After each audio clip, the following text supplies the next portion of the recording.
अस्सलाम वालेकुम, आदाब। महाराष्ट्र में पिछले कुछ दिनों से लगातार बारिश हो रही है और कई ज़िलों में बाढ़ जैसी स्थिति यहाँ पर बनी हुई थी और कई शहरों में भी पानी घुस गया था और ख़ासकर किसानों की यहाँ पर कई हेक्टेयर ज़मीन पानी में डूब गई थी और ऐसे में किसानों का एक बड़ा नुकसान यहाँ पर हुआ था और सोयाबीन की जो फसल है वो पूरी तरह पानी में डूब गई थी और बह गई थी। ऐसे में महाराष्ट्र के मुख्यमंत्री एकनाथ शिंदे और उप मुख्यमंत्री देवेंद्र फडणवीस ने ये घोषणा की थी कि हम किसानों को जल्द से जल्द मदद दी जाएगी और उन्होंने अपनी मदद में 50,000 रुपये का जो कर्ज है किसानों को वो भी डिक्लेयर किया था। लेकिन फ़िलहाल आज मंत्रिमंडल के 18 विधायकों ने अपनी मंत्री पद की शपथ ली है,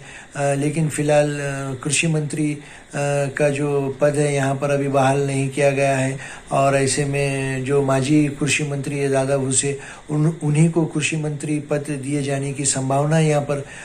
व्यक्त की जा रही है और मीडिया में भी ऐसे समाचार आ रहे हैं कि दादा भूसे को कृषि मंत्री का पद दिया जा सकता है। लेकिन अभी फ़िलहाल कृषि मंत्री पद यहाँ पर रिक्त है और कृषि मंत्री का जो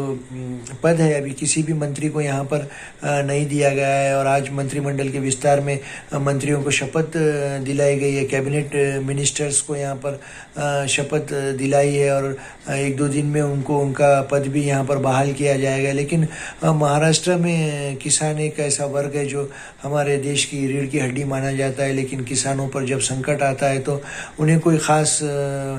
मदद यहाँ पर दी नहीं जाती है, सिर्फ मदद के नाम पर आश्वासन दिए जाते हैं और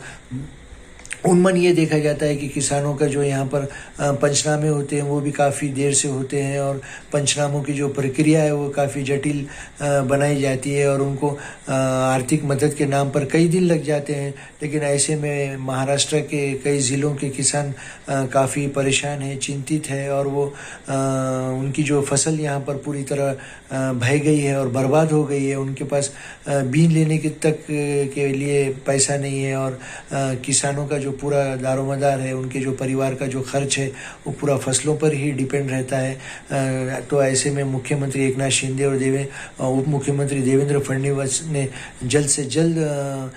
कृषि मंत्री पद यहाँ पर किसी को देना चाहिए और कृषि मंत्री को ये आदेश देना चाहिए कि वो ऐसे ज़िलों में जहाँ बाढ़ की स्थिति बनी हुई थी वहाँ पर जाकर खुद विज़िट देकर किसानों को जल्द से जल्द वहाँ पर आर्थिक मदद देने का प्रबंधन करें और नियोजन करें और वहाँ के जिलाधिकारी को और तहसीलदारों को ये आदेश दे कि वो वहाँ पर जाकर पंचनामे करें और पंचनामे की प्रक्रिया को जल्द से जल्द निपटाएं और किसानों को आर्थिक मदद दी। चलिए फिर नए मुद्दे के साथ, अल्लाह हाफ़िज़।